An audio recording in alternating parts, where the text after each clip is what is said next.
Ito ang bahay na built with love at perfect ang space planning.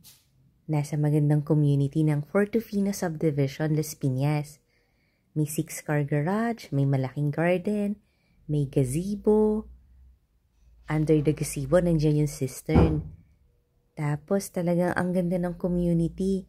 Ang lapit lang nito sa clubhouse, as in walking distance lang. Yung clubhouse may swimming pool, may tennis court, may events place. At dahil nga single detached house to, may mga easement ka or setback sa buong paligid. May lot area na 441 square meters. Pagpasok mo, napakaluwag ng living area. Ang floor area nito nasa mga 600 plus square meters. Well-defined din ang mga spaces. Ganun talaga pag malalaki yung bahay. Kaya mo talagang i-execute yung magkahiwalay yung living area, yung dining area. At eto na nga ang malawak mong dining area. May bedroom din dito sa ground floor. Pero punta muna tayo dito sa mudroom. As in, pagpasok mo galing sa parking, may lagayan ka ng mga shoes. Ito ng ground floor bedroom na pwede mo rin consider as master bedroom sa laki. Meron siyang own bathroom. Tapos ito na yung kanyang pinaka-bed area. May floor-to-ceiling height cabinet. Tapos itong bedroom na to, may sariling lanay. Kaya kung gusto mo ng fresh air, pwede kang lumabas. Maglalagay ka lang dyan ng mga outdoor chairs or coffee table. Pero isa sa pinakamagandang part ng bahay na to, yung exclusivity niya. High-end subdivision kasi ang Portofino. Ito naman yung powder room mo. Talagang may impress ang guest na gagamit nito sa sobrang ganda. Ito uli yung dining area. Inclusion kitchen. At napakalaki. Meron ka pang breakfast nook. Kaya kung mahilig kang magluto, talagang magugustuhan mo tong oversized kitchen na to. May katabi tong daily kitchen. At just the same, oversized din. Eto na siya. Nandyan na rin yung laundry area, tapos ang dami mong cabinets. Meron siyang helper's room dito na kung tutuusin, malaki pa to sa isang condominium unit na studio type. Currently, may 4 na beds. So, kahit 4 yung helper mo, okay lang. Pwede pa nga magdagdag.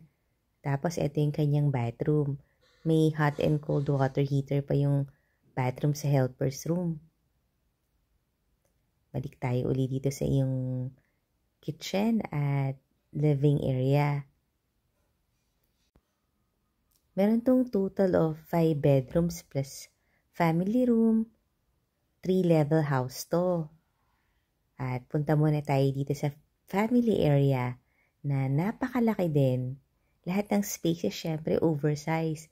Ayun yung media wall mo. Tapos may malapit ka ditong napakalaking balcony. Kita mo nga yung subdivision ng Portofino. Kaya kung big space ang hanap mo, siguradong para sa itong bahay na to. Kasi lahat talaga ng spaces, maluluwag. Ito na yung master bedroom na pwede kang mag-ballroom. Meron ka ditong pwedeng gawing mini sala. Tapos doon yung bed area mo, kahit California king size bed, pwede. Ito naman yung bathroom. Meron kang bathtub. Ang cute oh. Meron ka rin his and hers na basin and mirror. Katabi itong walk-in closet. Kasyang-kasya lahat ng damit dyan. May mirror din. Yung price and full details nito nasa description box below the video or nasa comment section. Kaya kung big family kayo, ito ang bahay na para sa inyo. Malapit lang to sa Evia Mall, malapit din sa MCX. Kung pupunta ka ng Skyway or Makati, via Skyway ka. Ito yung bathroom ng guest bedroom na to. Lahat ng bedrooms meron ng AC at meron ng floor-to-ceiling height built-in cabinets. Accessible ito via Daang Reyna and Daang Hari. Tapos may malapit na events place yung Palazzo Verde. Napakagandang events place nun. Another bedroom, may own bathroom. Actually, lahat naman ng bedroom may sarili siyang bathroom. Merong water heater, lahat ng bedroom may AC. Ito pa yung isang bedroom. May sarili din siyang bathroom. Kung interested ka na rito, yung number ko nandiyan lang sa description box. Tawag ka lang. Maganda sa bahay na to, may third floor. So, pwede mo siyang gawing gym, pwede mo siyang gawing office, hobby area, dance studio. Meron pang mga beds dito. Overlooking pa yung Tagaytay Palace in the Sky dun sa window.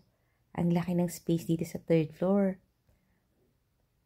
Call me for viewing na. Hintay ko yung tawag mo. Bye-bye!